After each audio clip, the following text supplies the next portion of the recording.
Good morning to all of you. कैसे हैं सब लोग।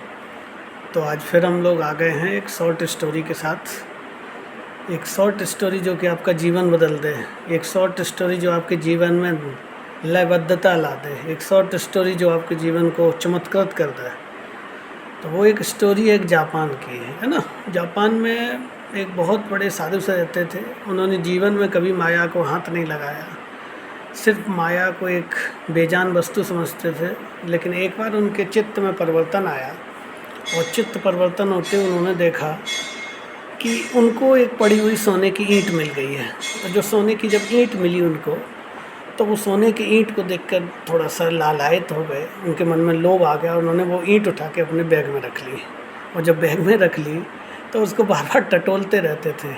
कहीं भी जाते थे उस ईंट को लेके जाते थे और टटोलते रहते थे। तो उन्होंने देखा कि शिष्य उन पर निगाह रख रहा है, तो अनजाना बने हुए चलते रहे। एक बार एक रास्ते में एक कुआं पड़ा, तो उस कुएं में देखा उन्होंने कि चलो पानी पी लिया जाए, नहा लिया जाए।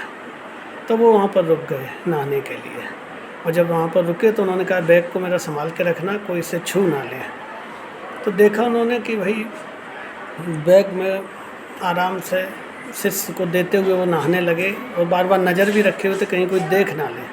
लेकिन जैसे उन्होंने देखा कि वो शिष्य अपने काम में मग्न है, तो वो मग्न होकर नहाने लगे। लेकिन शिष्य का पूरा ध्यान इसी पे था। जैसे किसी को आप रोक देते हैं ना कि ये काम मत करिए, तो ज़रूर लगता है कि ये ताला ज़रूर खोलें, इस कमरे में क्या है।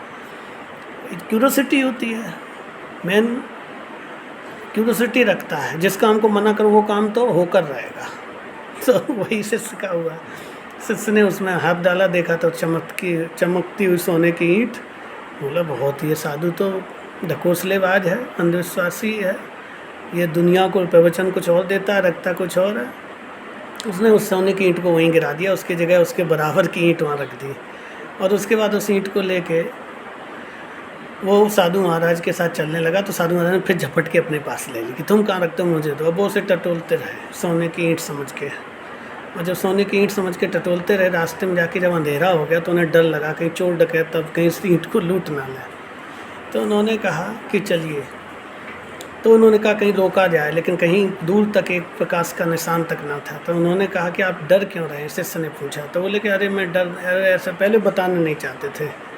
फिर बहुत ज़्यादा उन्होंने प्रयास किया तो बोले अरे मेरे पास कुछ ऐसा है जिससे चोर डकैत लूट सकते हैं। तो उन्होंने कहा अरे भाई, आप जिसके लिए डर रहे हैं उसे हमने 2 मील पहले ही फेंक दिया है गुरुजी। आपकी शंका का समाधान 2 मील पहले ही कर दिया है। और जो आप सोच रहे हैं वो तो भ्रांति है।